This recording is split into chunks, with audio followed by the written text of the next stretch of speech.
Halo semua, masih bersama aku Indira Fikasari. Di sini aku bakal bahas tentang dampak perkembangan mata uang digital Bitcoin dalam perekonomian.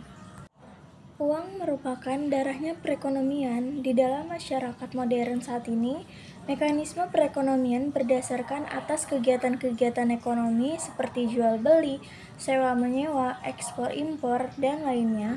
Semuanya memerlukan uang sebagai alat pelancar guna mencapai suatu tujuan. Era globalisasi saat ini, kegiatan perekonomian juga mengalami banyak perubahan. Seperti yang dulunya manusia menggunakan sistem barter dalam perdagangan, di mana suatu perekonomian yang sistem transaksinya barang dipertukarkan dengan barang, namun dengan seiring lincahnya teknologi manusia memodifikasikan lagi alat pelancar perdagangan yaitu uang. Sistem pembayaran telah berubah sepanjang waktunya. Dengan melihat sejarah evolusi sistem pembayaran atau payment system dalam perekonomian, bentuk uang pun terus berubah seiring dengan perkembangan zaman.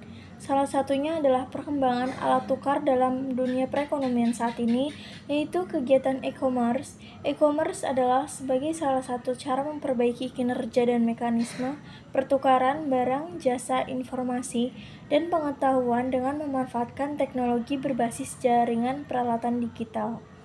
Perkembangan e-commerce juga sudah menimbulkan kebutuhan terhadap sistem pembayaran cepat, aman, dan rahasia. Adapun salah satu bentuk perkembangan e-commerce saat ini yaitu Bitcoin. Bitcoin adalah jaringan pembayaran berdasarkan teknologi peer-to-peer atau open source. Setiap transaksi Bitcoin disimpan dalam database jaringan Bitcoin. Adapun produk digitalnya adalah barang dan jasa seperti perangkat lunak, buku, musik, film, atau jasa finansial yang dapat digitalisasikan dan diperjualbelikan pada pasar digital. Terdapat beberapa definisi yang berbeda digunakan dalam literatur, mengartikan produk digital sebagai produk yang dapat digitalisasikan dan ditransfer melalui jaringan digital. Adapun mata uang digital atau virtual currency sendiri dapat diartikan secara berbeda-beda oleh para pengamat. Mata uang virtual merupakan representasi digital atas suatu nilai yang diterbitkan oleh pengembang swasta dan didominasi oleh nilai yang ditentukan oleh mereka. Mata uang virtual dapat diperoleh, disimpan, diakses, dan digunakan untuk transaksi secara elektronik dan dapat digunakan untuk berbagai macam tujuan lainnya. Selama para pihak mempunyai kesepakatan, maka konsep mata uang virtual ini meliputi konsep mata uang secara luas, mulai dari surat hutang sederhana seperti kupon online atau poin penerbangan, mata uang virtual yang dilindungi dengan aset berupa emas, dan mata uang kripto.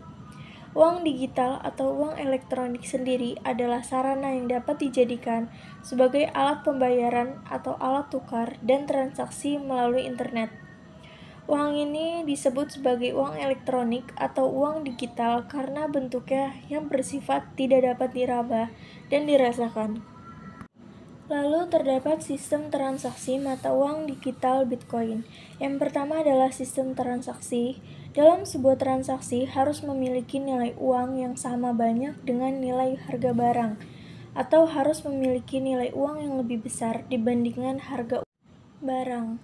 Maka pendapatan kembalian sebesar nilai selisih dari nilai barang dan nilai uang dalam Bitcoin memiliki persamaan dan perbedaan dibandingkan dengan transaksi rupiah. Lalu resiko atau dampak penggunaan Bitcoin. Dari fenomena pro dan kontra negara terhadap keberadaan Bitcoin sampai contoh kasus penggunaan Bitcoin melahirkan berbagai macam dampak atau resiko.